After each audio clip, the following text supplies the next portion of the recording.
All right. Good evening, everyone. My name is Vinny Searcy, and I am the Director of Guidance and Therapeutic Services for Norton Schools. And in that role, I'm also the Director of Guidance. And tonight we have the 11th grade college planning night part two.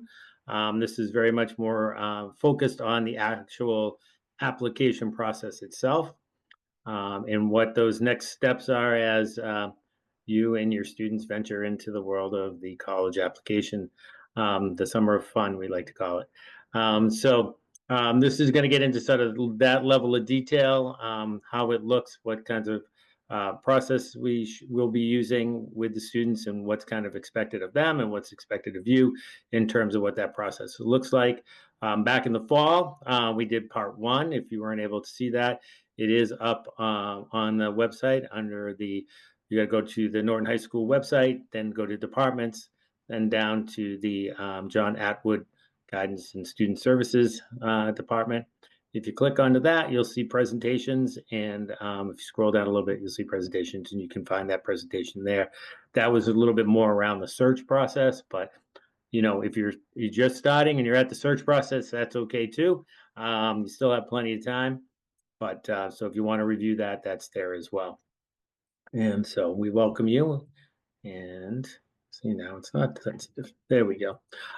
Before we get going, though, I want to introduce our great guidance counselors that work with our students. And actually, I'm going to let you guys go. And when I say your name, introduce yourself and maybe the students you work with in the grade level, not grade levels, students you work with in programs. So I'll start with Miss Bates. Hi, everyone. I am Miss Bates. I work with students with the last names G through M. I also work with students in our DHH, and STEP program. Miss Prue. Hi, I am Jennifer Prue. I work with students from the alphabet A to F, and I also work with the SAIL students and the GRIT students. And then Miss Bowman. Hi, everyone. I'm Miss Bowman. I have students with the alphabet N through Z, and I also support the BEST program. And there's some other important people that are part of our guidance department and have a lot to do with college and career. So the first one is Mr. Marchant. He is the guidance administrative assistant and the person that not only the students, but many of us go to on a day-to-day basis for different forms and different materials, transcripts, those kinds of things. So I think most of the students by junior year know him well, but he's down in the guidance department as well. And then we have Miss Kay. That's how most kids refer to her, and she's our college school to career specialist. And she helps out for maybe things around college. Would be looking at doing a interest inventory or exploring different career opportunities in majors. But you can also help students who maybe are not sure college is the thing for them. Maybe they're looking at other careers or other possibilities that either don't involve a 4-year college or even a 2-year college, but more like a trade or going right into the workforce. So she can help out with that as well. And the students have, yeah, just like with the guidance counselors, can come down, make an appointment if whether the counselors or Ms. K are not available at that point, they can make an appointment. We'll sit down with them and go through all of this and anything else that will help them with their college and career process. So there's always the person-to-person or phone connections, but other ways that we keep, especially the students connected, is we have a guidance Google Classroom for each of the grade levels. So the 2026 for the juniors, they're all well aware of that. And on that Google Classroom, we put all kinds of things. We put college planning reminders. We put deadlines up there. We talk about admissions visits if we have admission reps coming in for different schools that they can sign up for. Deadlines around financial aid we'll put up. Information about scholarships, reminders about scholarships. Those kinds of things are all up on the Google Classroom so that the students can check there. If you are interested in looking at the Google Classroom, you will have to go through your student because it is directly tied to their email, just like their Google Classrooms for their teachers. And then what's next for the juniors? We've been talking about this for a while, and we did an assembly in the fall with them about the search process. And just like we're doing now for you folks, for the families, we're going to talk to them. We'll have an assembly during LLB. We'll do a very similar PowerPoint to the one you're going to see tonight, going over the topics with a little bit more detail. And then following that, the guidance counselors will go into the junior LOBs and meet with them in either in small groups or individually to make sure they have all the pieces in play. If they have any questions or anything like that, they'll be able to answer those, make sure they're connected to Naviance, all of the various things that are involved. All right, so we're moving on to our Okay. next guest speaker. Yeah, so this is where I hop in. Earlier in the fall, we had talked to the juniors about Naviance, what to do, how to search, and using the Supermatch search engine on Naviance. And really at this point, they need to continue doing that and adding colleges to the list of I'm thinking about. And you can do that through a couple different ways. Search for college, add college to the list. And then when you do find a college that you want to add to the list that you're thinking about, you may not necessarily apply to them, but at least it's compiling that list. You would click the heart next to the college and it adds it to the list. By doing that, we're going to start talking with juniors, and even next year, if some of them haven't compiled a list of colleges they want to apply to, this is something that we can see. And we can reference it and we can go back and help them. And if you see Bridgewater State University, it's blue, it's a hyperlink. It will go to a screen that gives us like basic information. And then there's also a link there that will bring us to the Bridgewater State University website.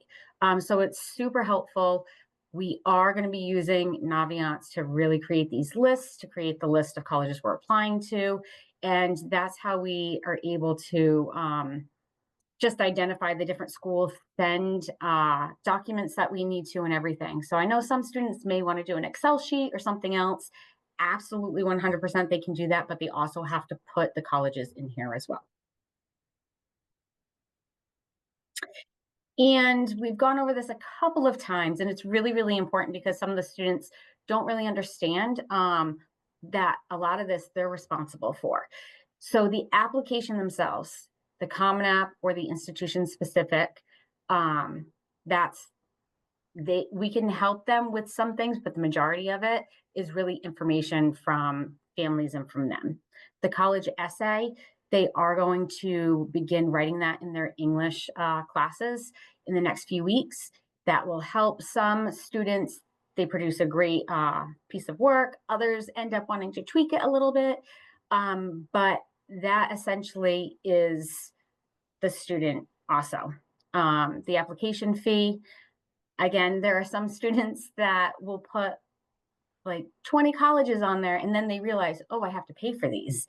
So that's something to think about because you can get into like well over $1,000 just for applications. But I will say sometimes there are waivers.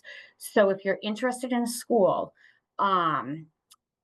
put down your email address for them because they might say, hey, this weekend you submit this weekend and it's a free application. They may send you a code. There are different things that some colleges do to entice you to apply. So I would definitely, make sure that they have an email that's specific just for colleges, not their school email, more of a professional email.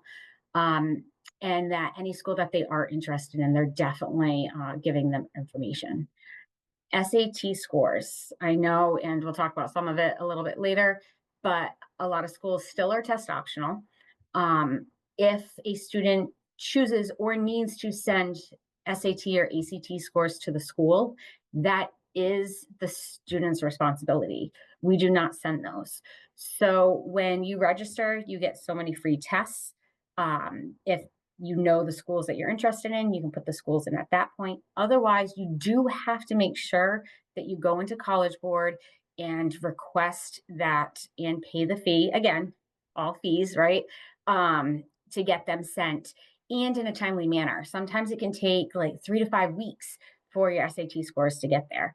So it really depends on the schools, their process, and do you, do you need to have the SAT scores there for your application to be complete? Do you need it there at a different time for like financial aid purposes? But that is something that they really need to be aware of. Letters of recommendation requests. We have gone through already how to request those, and we're going to talk about that a little bit later.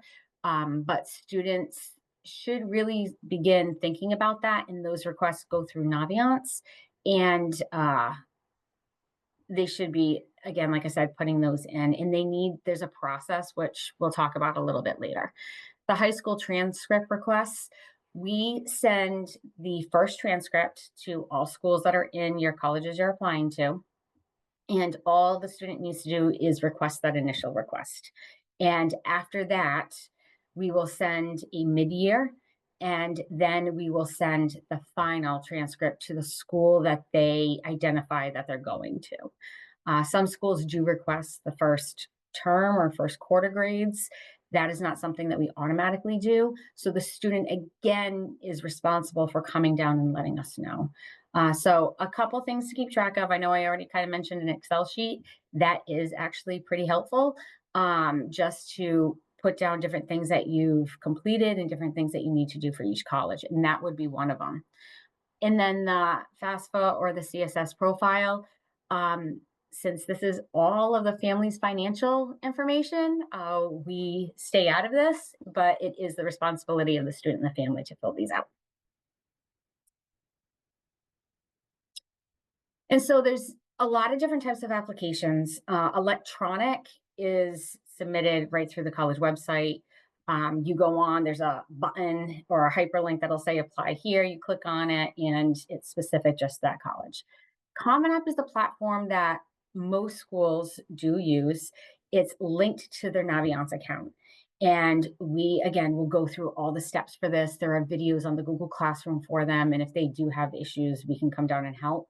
But Common App and Naviance will talk to each other. So what they're doing on Common App, we can essentially see different parts of it. And when we send documents through Naviance, it goes through and is connected to Common App so students can see different things. But the two, Common App and Naviance, are the two platforms we use. Snail Mail is not used that much, but I will say I did have 2 students that applied to different schools this year that only took it through the mail. So that is, again, something students need to be aware of. They need to come down and fill out a form saying that they're applying to the school and it's through mail, because we need the address. We need where it's going. We need to know specifically what they need. Do they need certain transcripts, letters, a certain recommendation, a different form to get filled out? So that one really the students have to be on top of. But these are typically the 3. And then also a lot of schools will have the electronic, their own college specific application on the website, and they'll have Common App.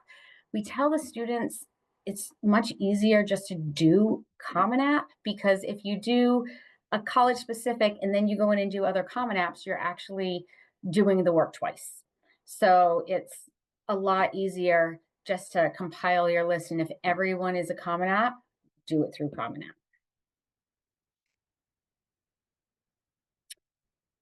And then this is a big decision for a lot of students. So there's typically 4 different ways to apply. There's the regular decision where the due dates are December to February. They're non-binding. They're widely available. Most schools, just have a regular decision date in conjunction with some of the other ones.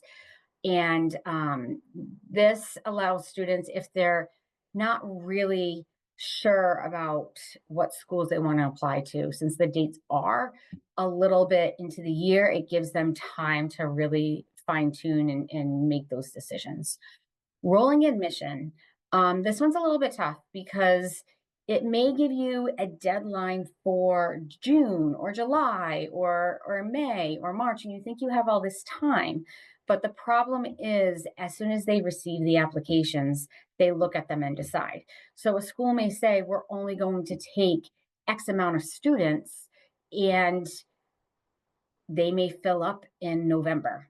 So if you do have a rolling admissions deadline, I would apply sooner rather than later. And personally, I did have a student that did this. She had a rolling admissions. It was her top choice. And the deadline was like January 15th. And I kept talking to her about trying to apply. And she said she was going to do it over winter break, the holidays. And when she came back, she was all upset because the button to apply wasn't there anymore. And it wasn't there anymore because they have fulfilled their quota that they were going to take. So they were no longer taking any other students or applications. So it's definitely something to be aware of. Early action and early decision. Both of these are typically starting in November. We have seen a couple in October. So if you are leaning towards one of these two, it would really be in your best interest for students to start working on their applications over the summer, getting stuff pretty much all set, because as soon as school starts, you need to have your things going. And the year goes by super, super fast. Early action is non-binding. This one is really, you're putting forth, you're showing the schools that you have a very high interest because this is where you want to go. So you're applying. Depending on the school, you might have more of a chance of getting in. Other schools, maybe not so much. It's really dependent upon how many students, again, they take. And you're going to hear a lot over the next year or so that every college is different. And that really is. Some colleges look at early action, they're going to look at those requirements a little bit differently than regular decision. Some will look at early action criteria and regular decision criteria the same. So again, you really need to look at the schools and look to see what they're requiring and that sort of thing. But early action too, you're getting stuff done earlier. So weight lifted off your shoulders. You're showing the schools that you are really interested in them. There's merit scholarships possibly available. A lot of the honors programs, early action, that sort of thing. So there are some benefits. If you get it all done, you kind of have the rest of the year to kind of wait, and you get your decision earlier. So for students that might have a little bit of anxiety with pushing things off, early action might be a better choice. And some of the sorry. colleges will give you their financial, not the FAFSA version, but their, like if you're going to get a president's scholarship or something, but not all of them, because I know some of the time the kids are like, oh, I'm going to do that because I'll know what I'm going to get, but that's not always the case. But there are some that will. So early decision is similar but different. It's binding, meaning you can only apply to one school early decision, and then that's it. And binding, meaning if you get in, regardless of what the financial package is, you are going there.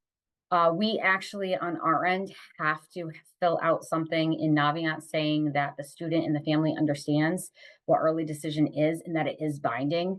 And schools do find out if you are trying to apply early decision to multiple places. And by doing that, they can rescind any offers or, take you out of the group of students that they're looking for early decision. But this really is for those students who financially, they know that they can do it. And this is their top choice. Anything else? Oh, there is and one of the other counselors can remind me, there is a new with Common App. Once you get in, there are some schools that will say you're automatically accepted. And we've had a few of those this year where, because based on your information in Common App, you're already kind of pre-qualified. And so they'll send you a link. And I think, was it College Board that was doing that too? They would do like a group of schools together. So you might see something like that that's a little bit newer. If you do and you're a little confused by it, definitely come down to guidance. But creating the Common App application, like I had mentioned before, you want to have a personal email. Completely different than Naviance. Naviance, everything's school. Common App, you want to make sure it's a professional email. You don't want something like, you know, Pokemon is the best or something, right? Try to make it a little bit more professional, and have everything being sent that way. Once you graduate, your school email is done, so you won't be able to have access to Common App. The other thing is we don't have access to Common App. So super, super important to write down the username and password, because if you forget it, there's nothing we can do. And we have spent hours on the phone on hold with Common App trying to help students figure things out, and it's really difficult sometimes. Make sure you're putting the correct birth date in and all of that information. A slight like mistake like that really can mess up the whole application.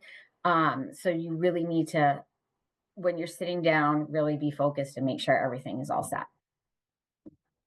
And we stressed this in part one, but if you haven't done this already, having a college application or college specific email, um, that that's where all of your college information is going to go to, I think is one of the best tips I've ever heard. So it doesn't get mixed up in the, students' private emails with all the junk that gets sent to them and their other emails they may get from their friends, although I don't think they really email like that anymore, but you know what I mean. Or some people will use family email or parent email, and now you're getting every college who's gotten your student's name on a list, and it can get really bogged down. So if you are able to do that and create, okay, it's going to be V Cersei College at Gmail or something like that. Now that's the only place any of this is going. And then as you eliminate colleges, you can, send those colleges to spam. And now you're just getting the information. And now this is the one place it's not getting lost in anybody's email or anything like that. So I think, if you're able to do that, that will make your life so much more, so much easier. So. And then this is just a really quick Common App cheat sheet. There are some videos on there. Everything is on the Google website also, or I'm sorry, the Google Classroom for students. But these are the hyperlinks to get to all those things. And a lot of these we've gone over with students and we'll go over again. And if, again, anybody has any questions or any of that, just contact guidance and we can help the students out. So moving on to requesting letters of rec, and I know Ms. Prue kind of touched base upon this, but this is really something that is on the student. I know a lot of times, like, we give them like reminders and those things, but this is something that really is on their own. So right here, we have some steps of kind of how they do request the letter. So it's going to be right directly through Naviance, and it's going to be any staff that's at Norton High. But we always recommend, like, first and foremost, the most important is the student having a face-to-face conversation with at least 2 teachers who they like to ask for a recommendation. We always say for them to get teachers that maybe it's in the realm of what they want to study, or maybe a teacher they have a really good relationship with that's maybe seeing some growth. So we really say ask people that that they really know and know you as a learner and also as a person. And if the teacher agrees, you would just request it right through Naviance. But again, this is something that I always tell students, don't wait till last minute, like 2 weeks before your application's due, because sometimes teachers might have a cap of how many people they're going to write letters for. So it's just something to keep in mind. And then you're going to see to check how many letters of recommendation are needed for schools. So sometimes students are like, do I need like more than 2? Do I need 5 letters? So really look at the schools you're applying to and seeing how much they're asking for. And we always say if they're asking for 2, just send 2 letters. Never send more or less. Just at least try to get into that, the max that they're looking for, just so they can have some letters to consider. And if you would like us, the counselors, to write a letter of rec, we do request that you fill a brag sheet. It's a Google Doc, or you can get a paper copy and share it with us. I know for me as a new staff member, those are really, really helpful because it's a way that you get to brag about. Students can brag about things they've done in the community or things they've accomplished academically, or just even things they've experienced in their life. So it's a really, really helpful tool for us as we're writing letters for students. And then once all that looks good, if you're submitting, like, you just give it to us, we write it, and then They don't have to request it through Naviance for a counselor. It's just something they ask of us. And then if they are submitting a letter from someone that's outside of Norton High School, they must provide them with stamps and postages, all that like snail mail, good stuff. We are not responsible for submitting those letters. We can certainly like help if they have questions, but that is something that's on the student's end. And one thing I just want to make sure to say, and I know that we've all talked about it with the students, is after the letter gets submitted, just send a quick email or go to the teacher and say thank you. It keeps that relationship going. It lets them know how much they appreciate it. The letters do take a lot of time. We all write a lot of them. So we know how much extra that they're doing, and it really means a lot to them if somebody just comes up and says, I really appreciate you doing that. So it's just something we are trying to impress upon the students how important thanking them is. Yeah, and the positive is on Naviance, there is like a little section that they can write it, or they can always do like an old traditional card or just a thank you note. It is something just to take time and appreciate someone taking the time just to write a letter for the student. So I also think it's important if, even if you're, I have a great relationship with this teacher, they know all about me. I think it's important to give them your brag sheet, or if you yes. have done a resume, because some people will want a resume. If you're going to do that, then make sure you give them that. That's that little bit of extra that you might, as a person writing a letter, go, oh, I had no idea they volunteered at this place or that place. It allows them to kind of juice up the letter a little bit more. So I think that's really important. In terms of letters from, the other thing I want to say is sometimes students will put in way more letters than they need. Mhm.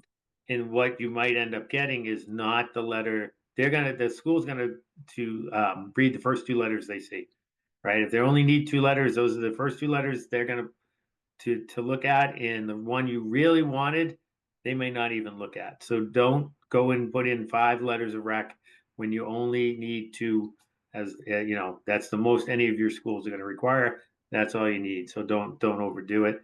And then, like I said, I think it's really important if you're using. It's fine to use somebody. You don't always have to have teachers.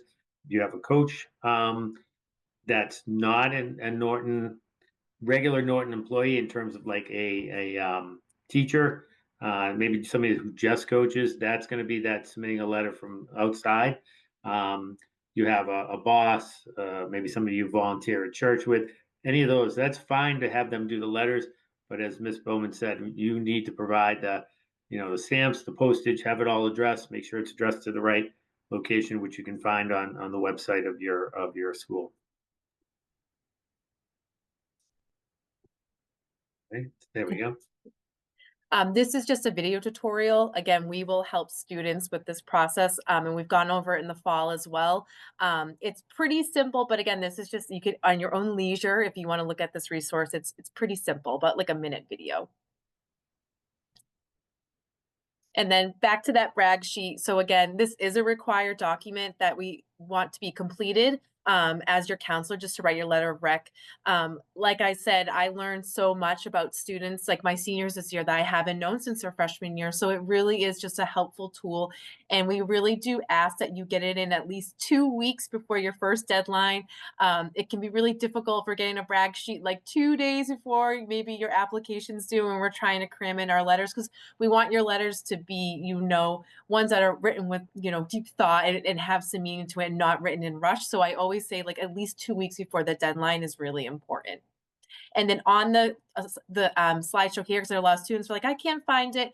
It is linked on this PowerPoint, but it's on Google Classroom, and we can also share paper copies to students too. And then I know Ms. Prue touched a little bit base about like if you are going to be sending your SATs or ACT scores. So it really is the student's responsibility to send those scores. So make sure to log into the College Board or your ACT account and choose the schools you would like to receive the scores. So for SATs, it would be on College Board. I always, similar to kind of like Common App, please like write down like your login information. I've had students come to me saying I can't get into it, and I'm like, I don't know how to help you in that sense. So really write down everything. There is a lot of things that you make accounts for. So write it down somewhere safe so you remember. So for at least SATs, you can receive up to 4 free score reports if you send them within 9 days of your test date.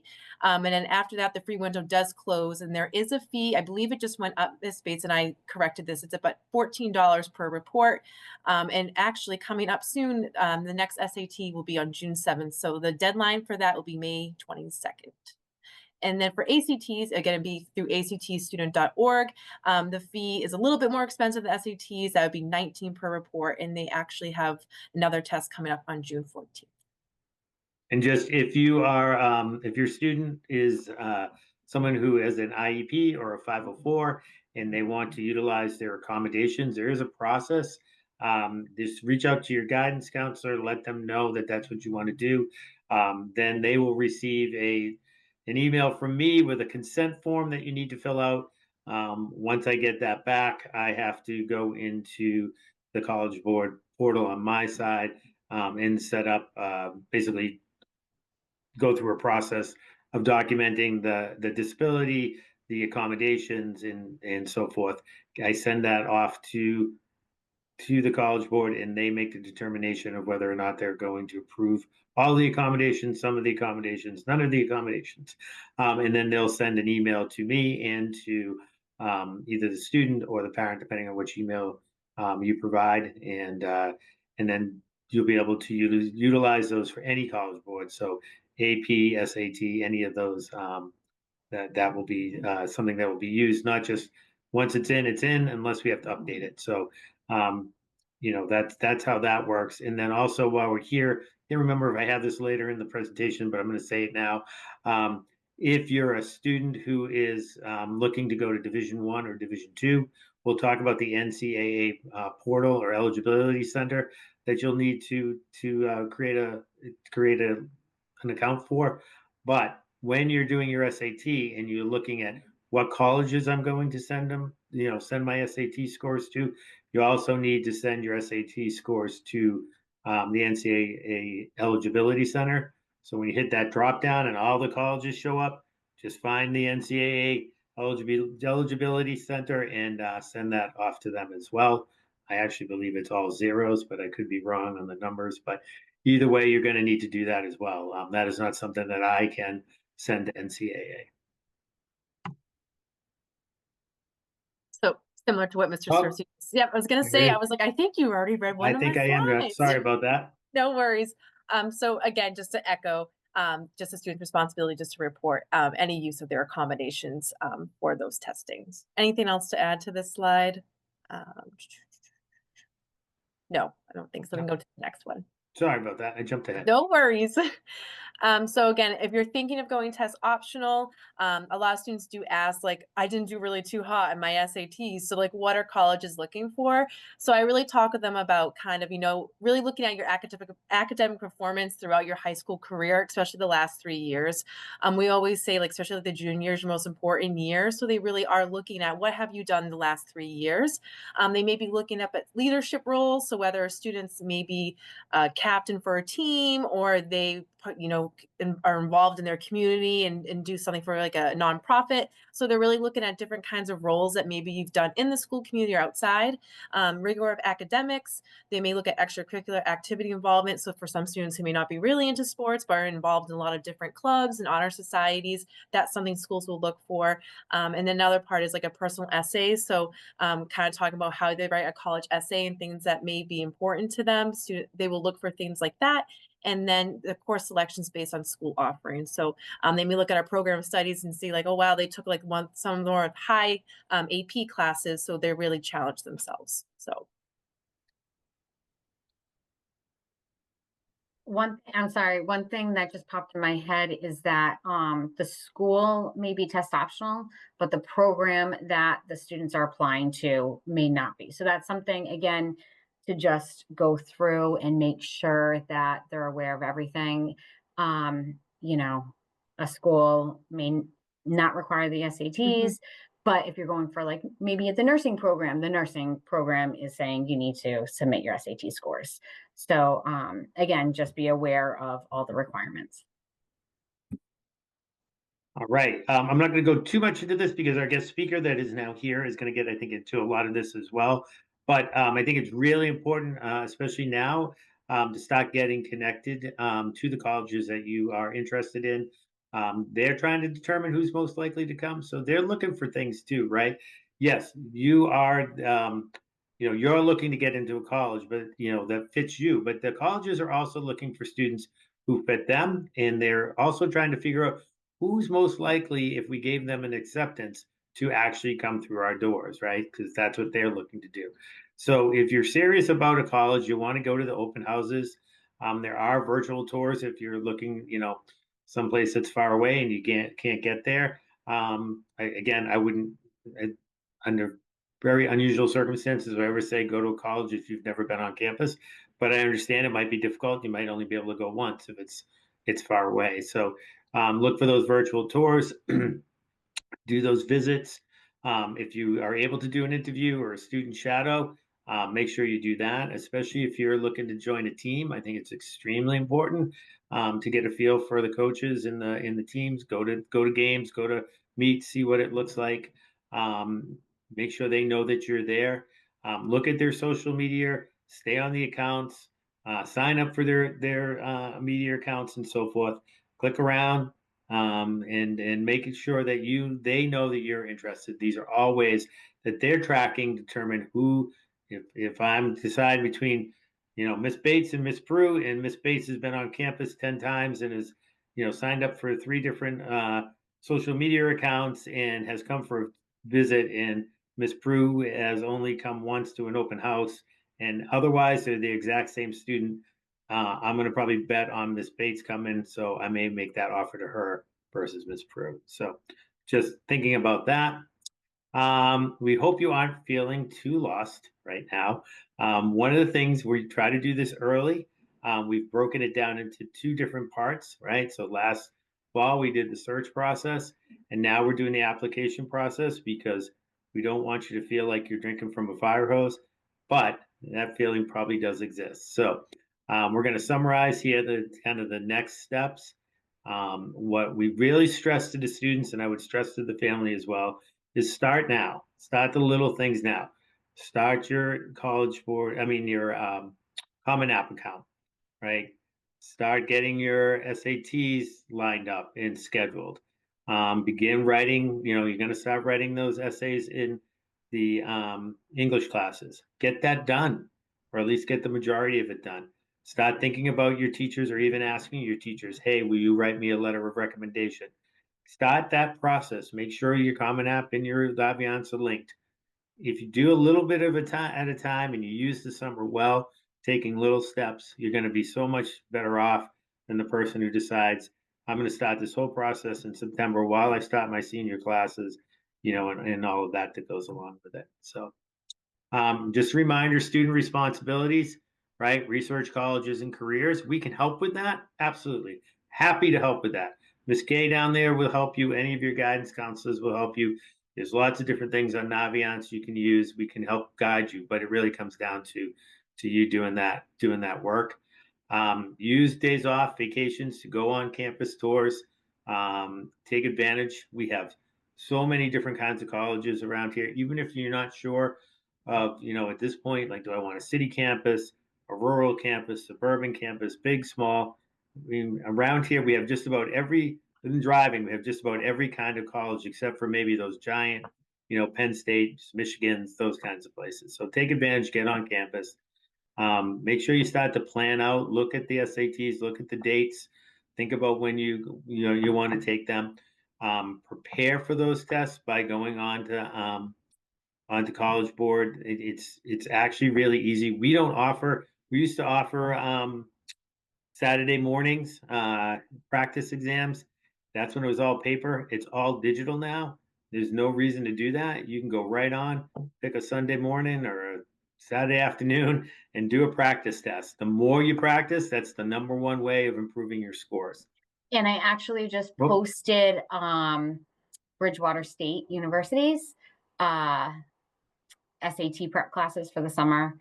Mhm. and for next fall. So those got emailed out. That information was emailed out to the students, and then it was also put on their Google Classroom. So All right, so the rest of the spring and the summer, add schools to the colleges I'm thinking about in Naviance. As I said, request your letters of recommendation, especially if you're looking at early action, early decision. Begin to work on your college essay, your resume, your brag sheet. Talk to your family. So family should start to talk about your plans, call it budget, those kinds of discussions to occur. How you're going to live close to home, far away, you're going to commute, you're going to live on campus. A few weeks ago, we had a presentation on the financial aid side of colleges, and you can go in as a family. If you didn't get to see that, that is up on the website as well.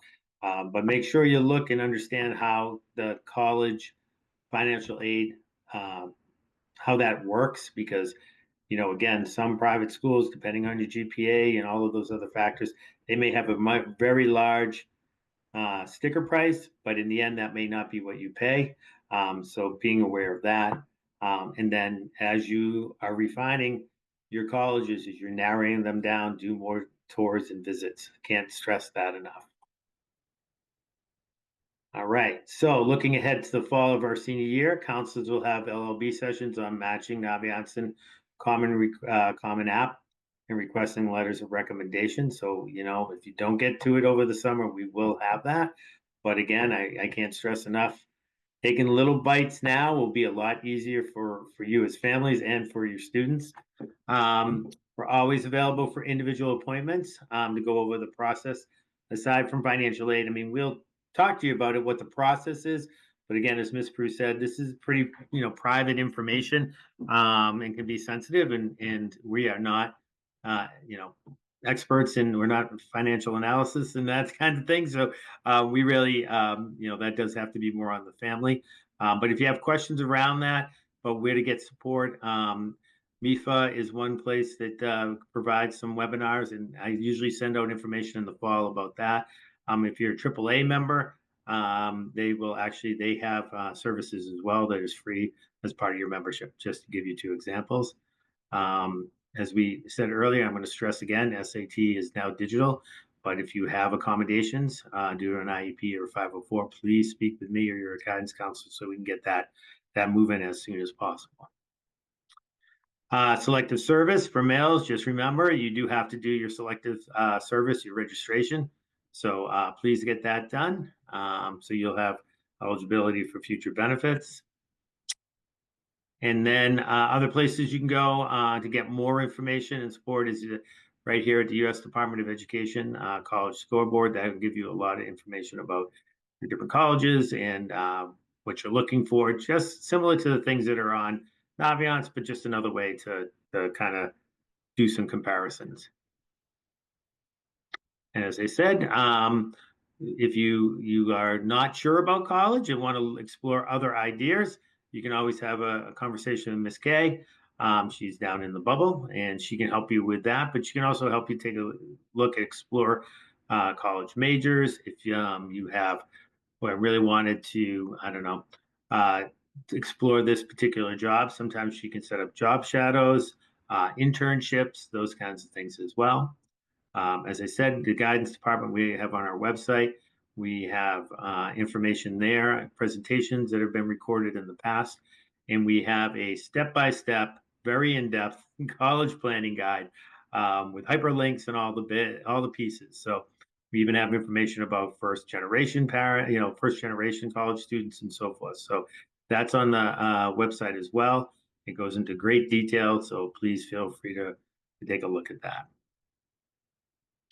And before we move on to part two, and I let my counselors go enjoy their night, maybe get some dinner, is there anybody who has any questions? And this isn't a webinar, so you can just unmute and ask your question. Anybody? All right. So Todd, are you ready for the next step? I am ready. All right. So I am going to say goodbye to Ms. Prue, Ms. Bowman, and Ms. Bates. thank you for taking part, and go enjoy your night. I'm going to stop my share. And Todd, welcome. Thank you. So we had to do a switch from a webinar to just a regular Zoom meet. It's a long story, but anyways, my IT director called me about 10 minutes beforehand, and we made some changes. So you Fun should time. still be able to share. I just want to make sure you're able to do that. Yep, I see the button. I think we're good. Right. Fantastic. So, Todd, I'm going to let you introduce yourself, but I'm going to say I think this is year 6 or 7 Yeah. that you and I have been doing this. And every year I just am so appreciative of you coming on. Bridgewater State is been a partner of ours for quite a while here in Norton. I think we send a lot of students here to there. But I appreciate you coming on and talking to our parents just in general about the college and what colleges are looking for and how the process works from your end. So I do so much appreciate it. Always a pleasure. So I will turn this over to you. Wonderful. Thank you. I'll bring my slides up here. And there it is. Okay, that looks good. So thank you for joining tonight or for watching the recording. My name is Todd Audiatis. I'm the Associate Dean of Admission at Bridgewater State University. And my job tonight is to talk to you guys about next steps. So this is assuming that you have your list, that you've learned a little bit more about what the application process looks like. And so hopefully this presentation is going to be an extension of the information that you've already heard from your school counseling staff, or perhaps it echoes earlier conversations you had with your school counseling staff.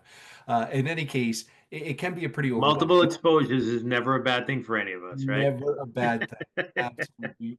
We only hear about 50% of what's told to us, and that's on a good day. So everything bears repeating. So it's understandable that this is an overwhelming process, whether this is your first time ever, parents or students going through this, or parents if you've had multiple children go through this. And rightfully so. I mean, there's almost 3,000 four-year colleges and universities in this country alone. And, it's overwhelming to think how you might whittle down that list to a manageable number that you can apply to in the fall of your senior year. And so you guys probably heard some version of this back in the fall in the presentation you got from your school counseling staff. I always encourage people to consider what I call the Goldilocks college search criteria, right? Because each of these things on the screen right now can roughly be thrown into a 3-category scheme. And so the more that you can kind of get a feel for the different variables and whittle down your list, right? And so, and keep in mind that the things that you like are just as important as the things that you don't like in this process, because again, it helps you to whittle that down. So I'm going to assume you guys have a firm grasp on these sorts of things. So what I want to talk to you about is the process of refining your research, working that list even further down into something that makes sense for you for the fall. And there are a lot of resources. You've got family and friends, whether your family has gone to college or not. I mean, you can talk to them, you can talk to other people that you know. It's always helpful to get a perspective on something from someone who looks at the world in a similar way as you, right? Not that you want to put all of your faith in other people's opinions. I think there's a danger in going down that road where your college search ends up being more for everyone else's benefit rather than your own students, right? So, but that's certainly one set of resources. Another is your teachers and counselors. I mean, they have all gone to college and they have worked with countless students who have gone through that process themselves. And so they are a wealth of knowledge. And again, they have a sense of who you are and what your background is, what your likes and dislikes. And so use those folks as a resource. But students, today, you guys just have a wealth of electronic resources that was just unfathomable when I was a kid doing this process. I mean, my gosh, Mr. Cersei could remember like the Princeton Review book. It was like this thick, right? I would say it's as thick as a phone book, but students wouldn't know what that was either. And it was thicker than the phone book. And you'd have to thumb through that down the guidance office and everything. It's crazy. I mean, you guys have search engines now and access to information that literally is mind-boggling. So I encourage you guys to go out and avail yourselves of all of those opportunities. They're good jumping off points. So let's talk next steps in your college search process, because this is absolutely a process. And so my presentation is going to center around these three different phases of the search process. So first phase is electronic outreach. This is low-hanging fruit for folks. I mean, I'm going to assume that students, you all have your own devices and you're probably got it somewhere on your person as we speak. Use this as a resource. We'll talk exactly about how you can do that. But at some point, you have to move past the virtual into the actual, right? Because you're going to spend 4 years at an actual place. And so we're going to talk about in-person engagements that you should participate in, as well as the importance of campus visits. So let's start with electronic communication.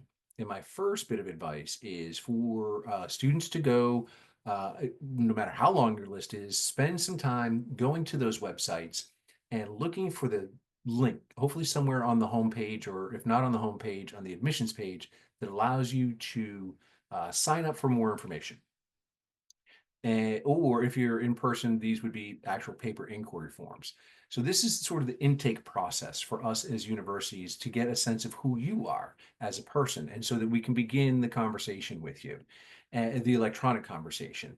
So as you do this, though, one word of advice, if you've not heard this already from your school counseling staff, is that I would recommend that you create your own email account just for your college search. And this is for a couple of reasons. One reason is you are going to get buried in email messages from colleges and universities. So, you want to be able to engage with that process on your own terms and not have it cloud other important emails from school or family or friends or your favorite retailers, whatever. So have a separate email account.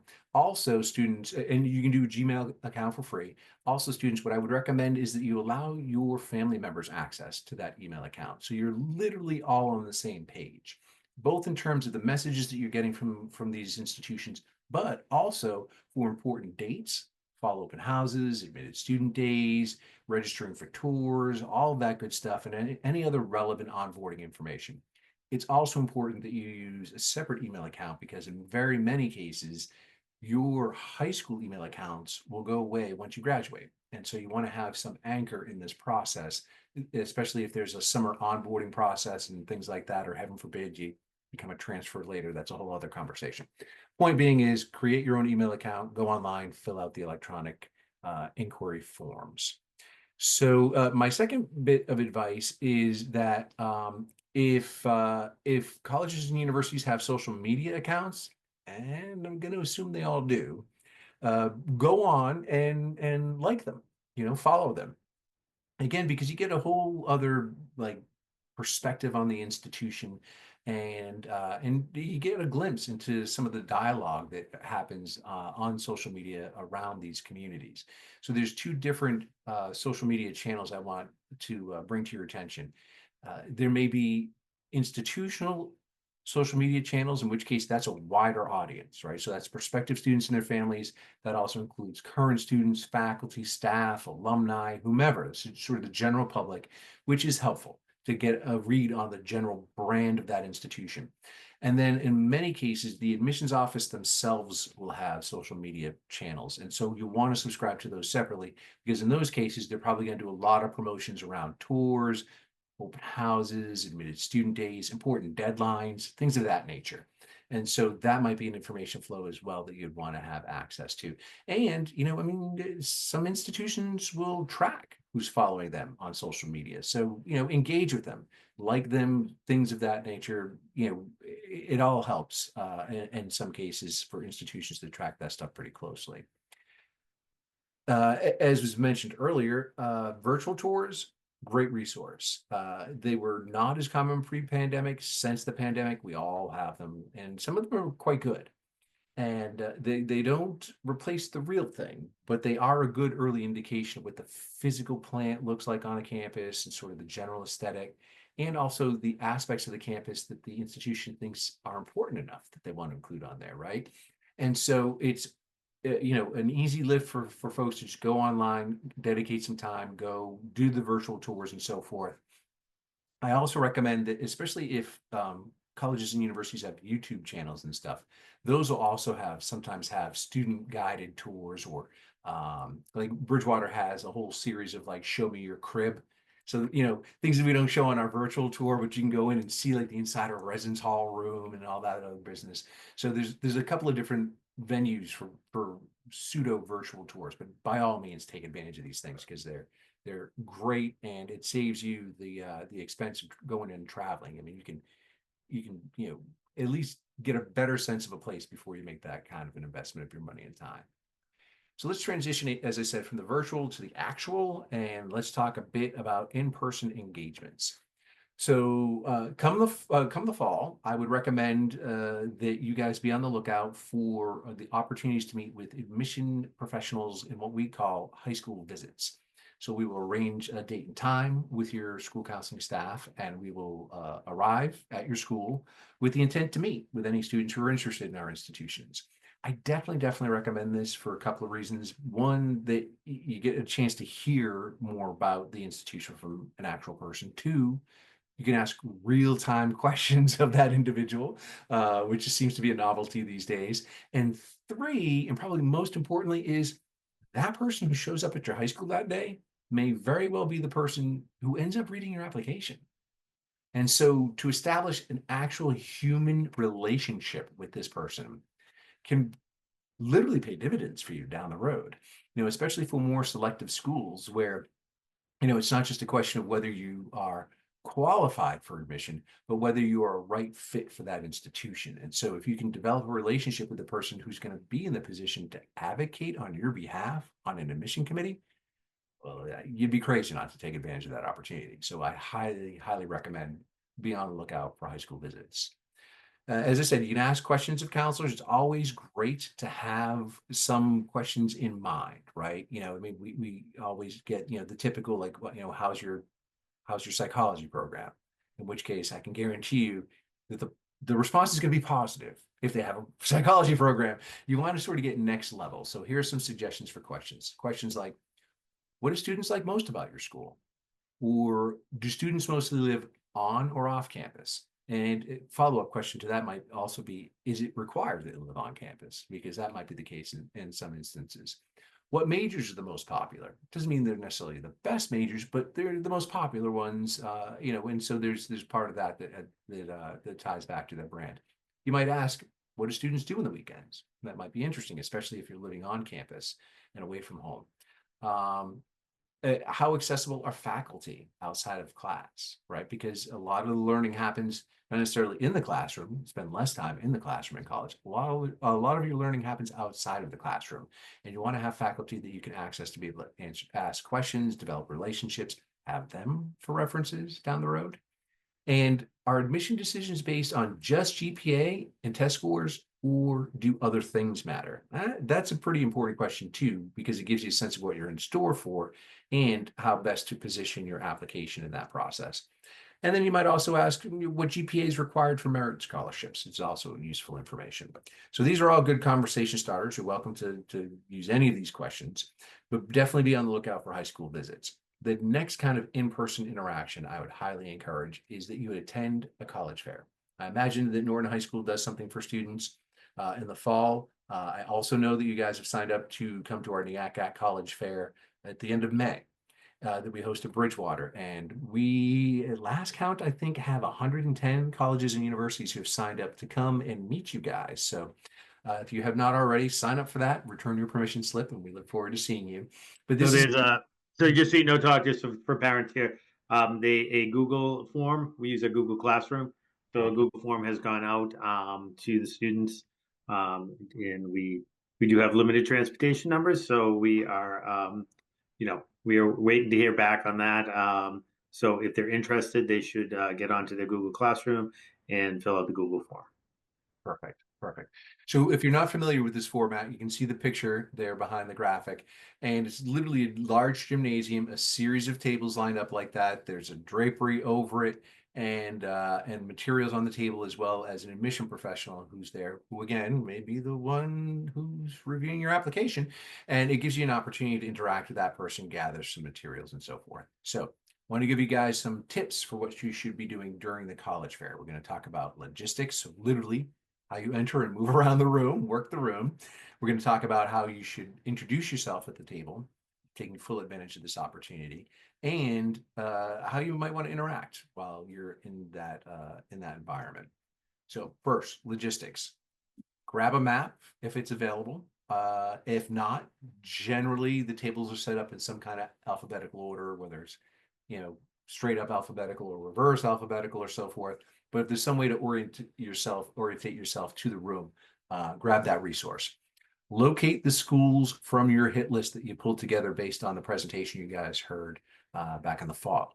So you're certainly welcome to wander around and see what strikes your fancy, but it always helps to at least have a priority list of schools that you want to try to connect with while you're there. And then read table banners. You'd be surprised. Like, I've had lovely conversations with students who've been really excited, and at the end of the conversation, they say, "And I can't wait to apply to Bridgeport, University of Bridgeport."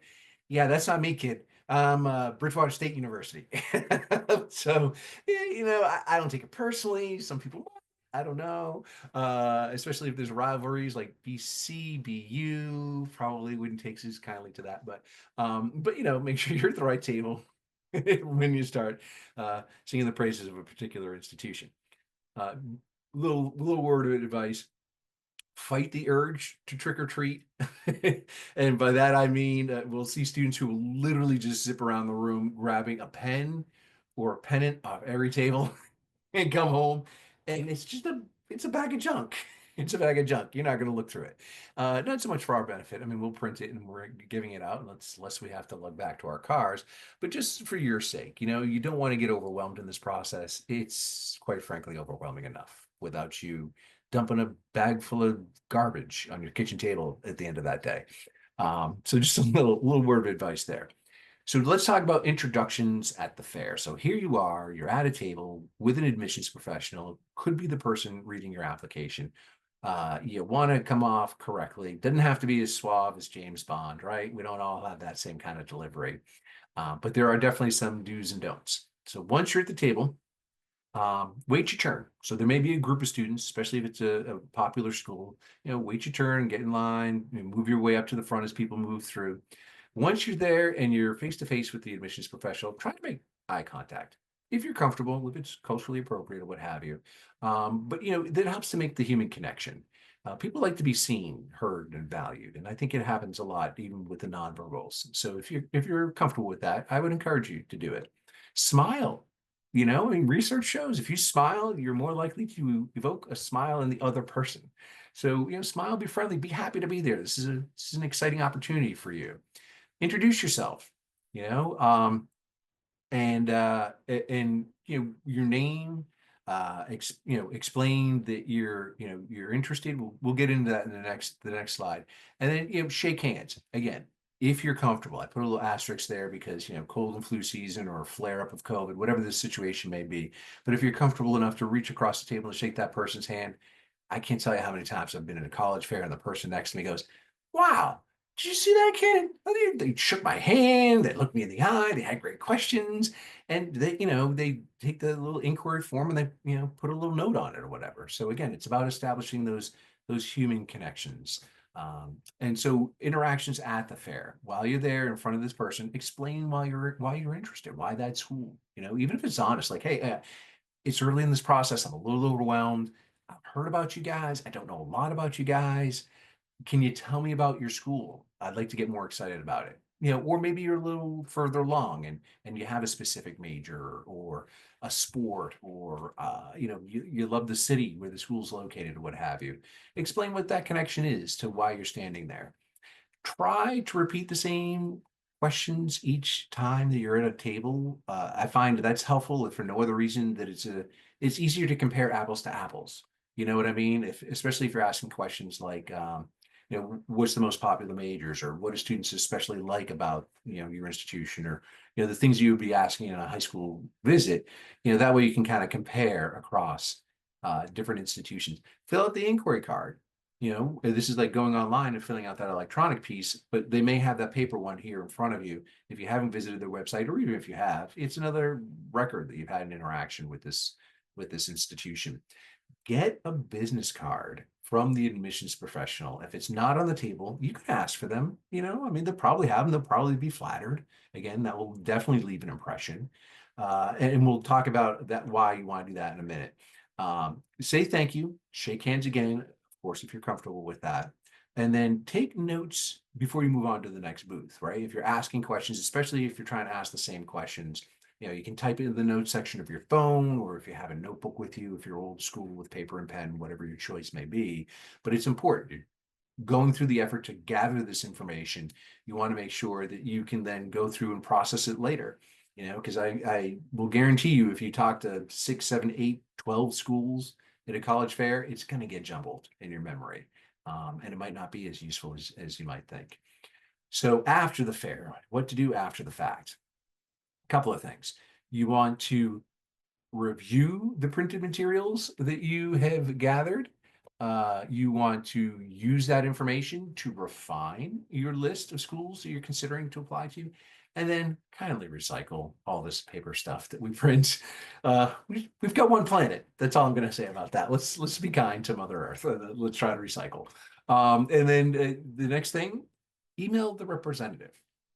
Email that admissions professional that you met with. You asked them for the business card, right?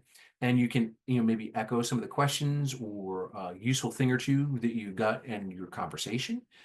You might say that you're even more excited about their school than before you met with them, and that you're looking forward to coming to campus and perhaps seeing them again while you're there. Again, it's about building rapport. It's about building that relationship. This is a courtship, guys. I mean, we're going to want to enroll students as much as you're going to want to enroll at our institutions. And so, it's developing that relationship and showing that interest. And then third and finally, register for campus visits, right? If you're starting to whittle down that list to the places where you want to invest that much time and energy. So let's transition to talking about campus visits exactly.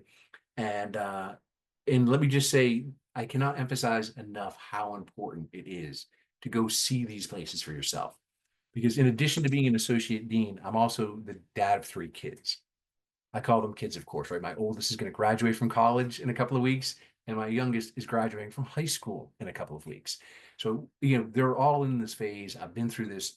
And I can tell you, as somebody who's in the business, we all put pictures of shiny, happy people in our most beautiful buildings on our websites and social media and print materials, right? And they all start to look the same after a while. It's crazy to me.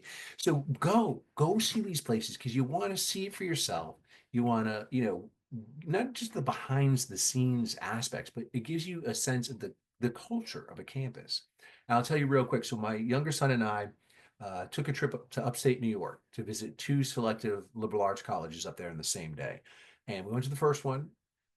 Beautiful. People were very nice, very friendly, very welcoming, sort of laid back. He definitely liked the vibe there, he kept saying. And he could see like he could be comfortable with these folks and in that environment. Scooted over to the next campus. Beautiful, probably even more physically. The aesthetics were even better than the first school. The culture, so not a good fit. Like it was so hyper competitive. Like we were getting measured up by men and women around camp. We both felt uncomfortable. He wanted to leave after 15 minutes. I'm like, there's no way, man. Like, I'm in this business. We're not walking out in the middle of a tour of the truth. But it literally went from top 3 to off the list because of the visit. So I cannot emphasize enough the importance of that kind of an experience. So let's talk. I'm gonna jump in because I had the same exact kind of experience, and I want to stress that my son he ended up graduating with a business degree. Had a very prestigious business school in mind here in the area. Had talked about it honestly for years. Had somebody he knew that went there, the whole thing. About 3/4 of the way through the visits, he's like, I don't want to be at a place where you're literally competing continuously. And he's like, look, there's nobody out. People are walking by each other and they're not saying hello. There's no sense of like camaraderie. He's like, I don't want to be at a place like this. I was shocked. It was the number one. He had talked about it for years. So, Yep. I can't stress enough, as a father, seeing that. And I've seen and heard that a number of times from our students as well. And I've had a number of students who have come back to talk about transferring after their freshman year because they didn't go and get that experience and then realized it wasn't the place for them or ignored their gut feeling about it. So I think it's a really important, very key point that you're making. Oh, thank you for emphasizing that and sharing your personal experiences with that and the experience of other students. You know, I don't think this is uncommon at all. So yeah, definitely take advantage of it.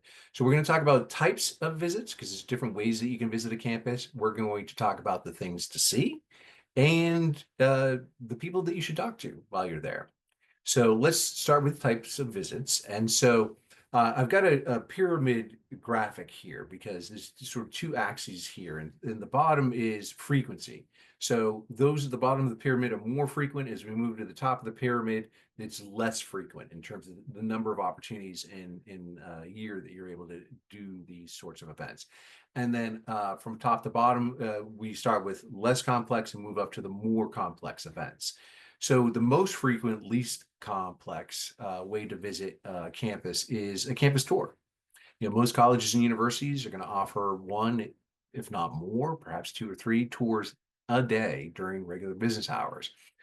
Many will offer occasional Saturday tours, holiday tours, and so forth. I know twilight tours are becoming increasingly popular. We're offering several at our campus as other schools are. So we will try to accommodate your schedule to take a tour. And so a tour is exactly as the name suggests. It's probably just it's a walk around campus, a student-led tour. And so they have a route. These students are hired specifically for their ability to convey the information and the spirit of that institution. And you know, you'll get to see all sorts of things that we'll talk about a little bit later. So tours are probably the easiest to get into and happen the most often. The next least frequent but increasingly complex opportunities are information sessions.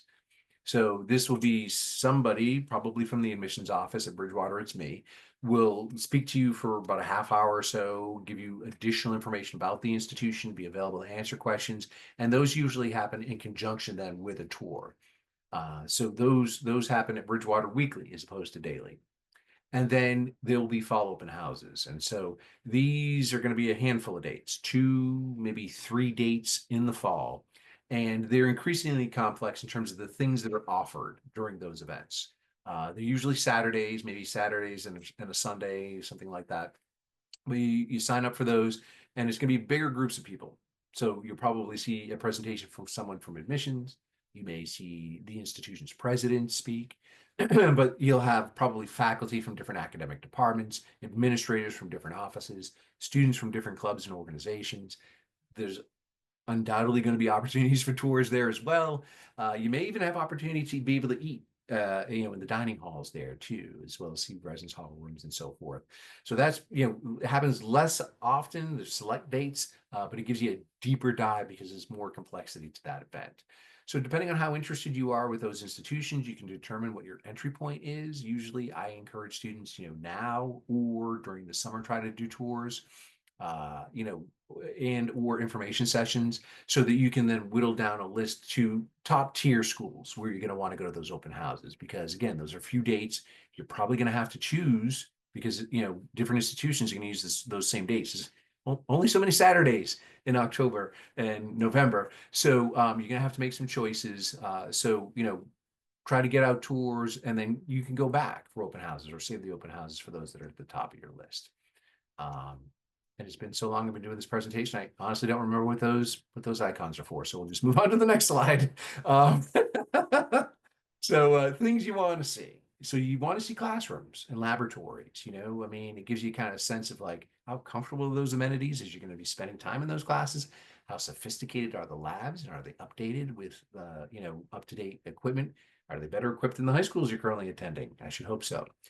You also want to see residence hall rooms where you're going to be living and also dining halls and, you know, try to sample the food if you can. Look for academic support centers. How accessible are they? You know, are they easy to get to? How big are they? So how robust might those services be? If you're there during school hours, are they actually being used by students? And health and counseling services. Mental health issues are a huge concern for incoming students and prospective students. So how accessible are those?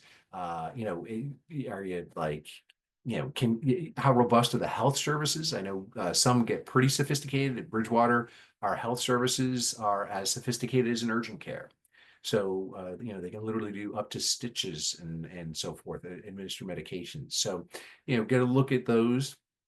Check out the campus bookstore, especially if you're on the hunt for some swag. Check those out. Don't look at the prices of the books yet; you'll only scare yourself. Check out the gymnasium, athletics complex, workout facilities, and things of that nature, and the surrounding community, right? Because these campuses aren't just islands in the middle of nowhere; they're in a larger ecosystem.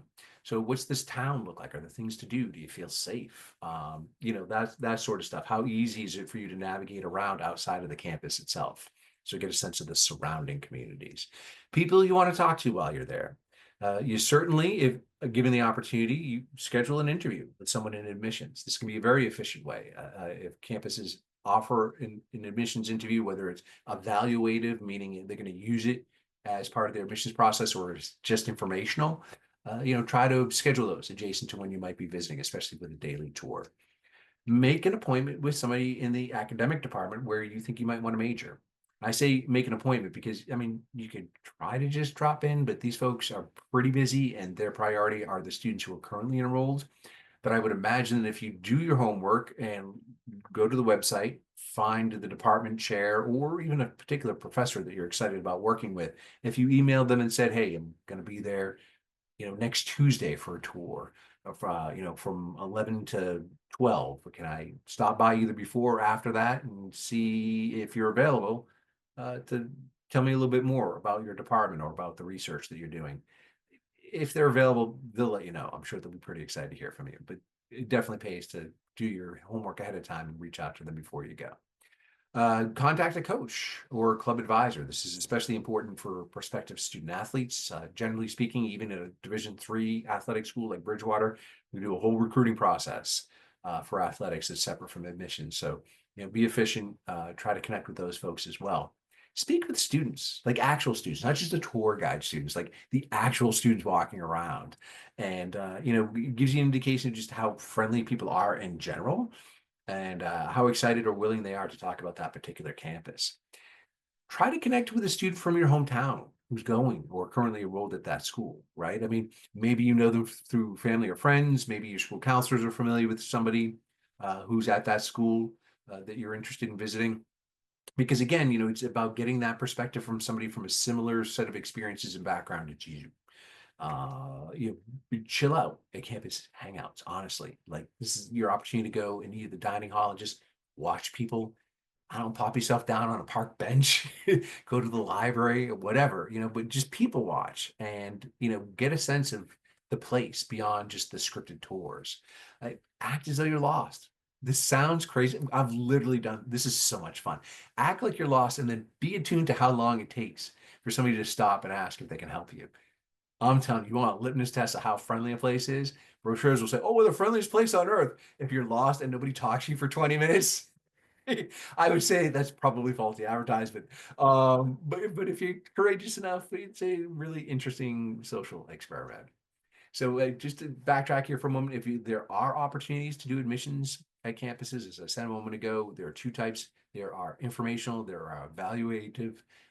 Absolutely do these. Why would you not, right? Get tailored information to your specific interest, get FaceTime with the person who may be making the admission decision on you, and use this as an opportunity to make your case in yet another way beyond just your essay and your letters of recommendation and so forth. So definitely interview. It's a great opportunity. So a couple of quick bonus tips for campus visits for you. One, pay attention to campus media. Be on the lookout for campus newspapers, student publications. Look at bulletin boards. People might be like, we have 157,000 clubs and organizations. Really? Because I don't see a flyer anywhere on your campus. How are they getting together for these meetings? Do they use ESP? I don't know. So, it tells you how these students are communicating with each other, what's important to them, what are the news stories that you don't see on the website or in social media that students are putting out in their independent press. Those sorts of things can be really telling about campus culture. Also, use your phone. It's kind of rude. I wouldn't necessarily say like be on your phone while people are talking to you, but use your phone as a resource insofar as that you can bring your list of questions to ask while you're on these campus visits. Use this as an opportunity to record your impressions and your feelings. Take pictures of the facilities inside and out. Because again, I've done multiple tours in a day.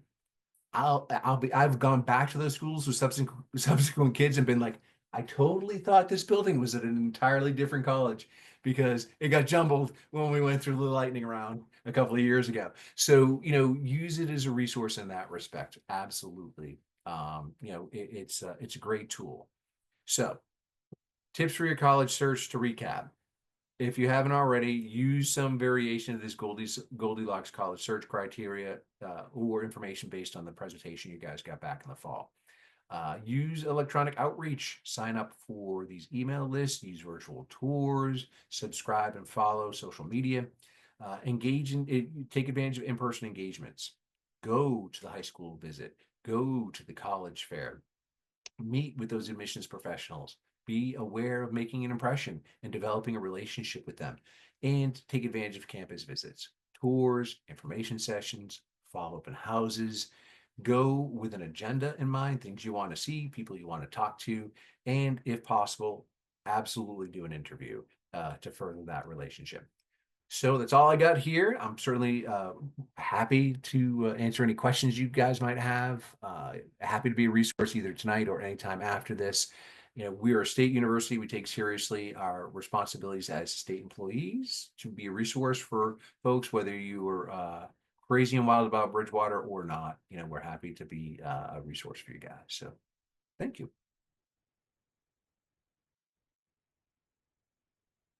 Would help if I unmuted. Thank you as always, Todd. We're just getting used to this new technology.